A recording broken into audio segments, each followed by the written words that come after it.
Hi there, music lovers. This is John of HornSmasher.com. And if you are new to clarinet playing, I'm here to help you get off to a great start with some basic information regarding the care of your instrument. We're going to do this in 3 easy steps: the assembly, disassembly, and daily maintenance you should be doing on your instrument. Along the way, I'll give you some helpful tips and show you how to avoid some common mistakes. Are you ready? Let's get to it. Let's open the case and begin with the names of the different parts. The mouthpiece is the part that you blow into.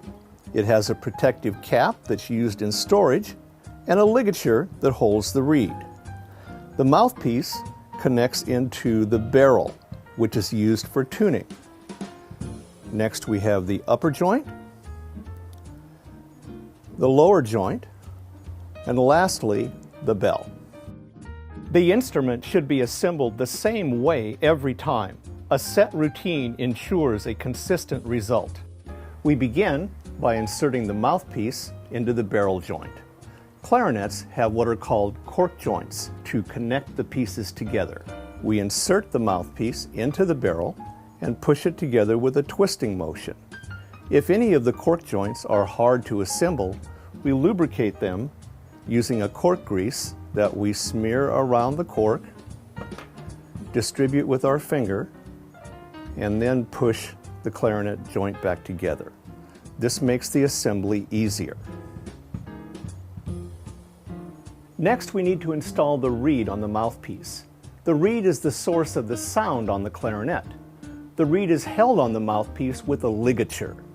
Ligature is just a fancy word for a clamp that holds the reed tight to the mouthpiece. Now, we remove the reed from the reed holder and place it flat side down on what is called the reed table. Then we hold the reed with our thumb while we slide the ligature on, being careful not to chip the edge of the reed with the ligature. Next, we need to loosen the screws on the ligature so the ligature will draw back past the index mark on the mouthpiece. Many first-time players get confused about how to line up the reed on their mouthpiece. It's really quite simple. The end of the reed should line up with the end of the mouthpiece. It should not extend past the tip of the mouthpiece or be pulled back below the end of the mouthpiece. The last step in the reed and mouthpiece assembly is to tighten the ligature screws.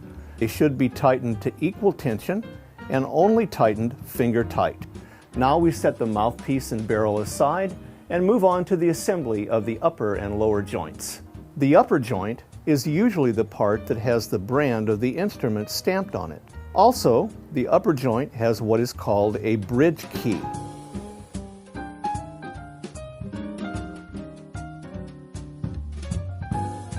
This part can be broken during the assembly of the clarinet if it is not done correctly.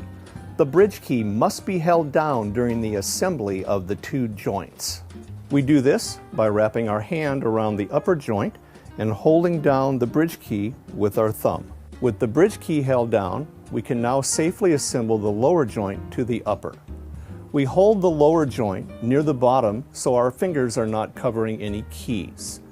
Then we line the 2 parts up together and push it together with a twisting motion.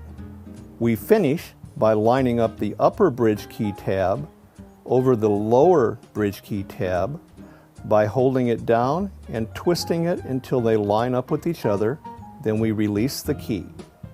Now we're through with the toughest part of the assembly. We finish by mounting the bell unit on with a twisting motion. We set the clarinet down. We pick up our mouthpiece and barrel assembly, place it on with a twisting motion, and we line up the reed with the thumb rest on the back of the clarinet. That should do it.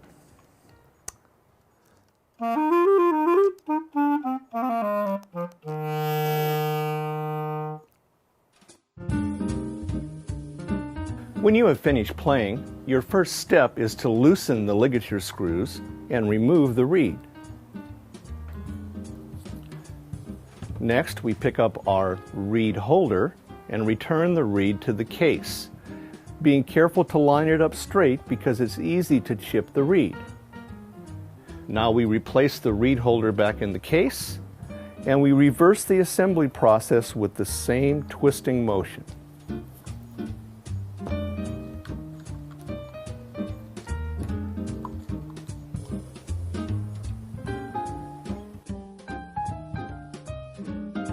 When you blow into your clarinet, you're creating a very humid atmosphere, both inside and outside the instrument. This moisture contains sugars and acids that will cause bacteria to grow if not cleaned out before the instrument is put away in the case.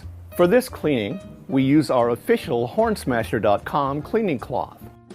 And we do this by taking the weighted end and dropping it through all 5 pieces of the clarinet, pulling the swab all the way through.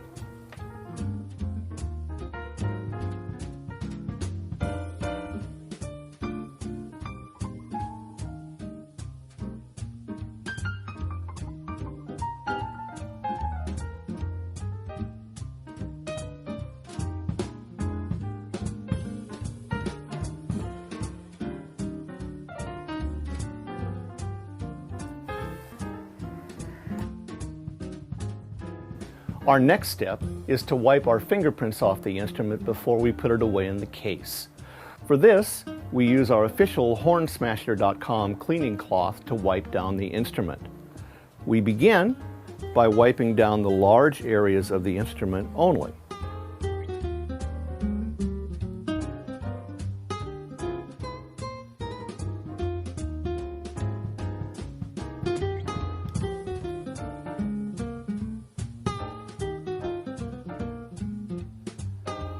Our next step is to wipe down the tops of the keys only.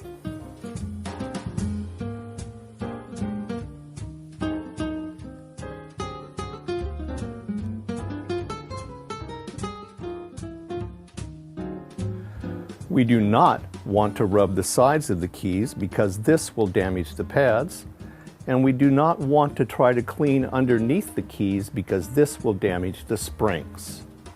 When putting the clarinet away, we place the protective cap back on the mouthpiece. Next, we place all the pieces back into the case. The case has specific areas for each piece to fit into.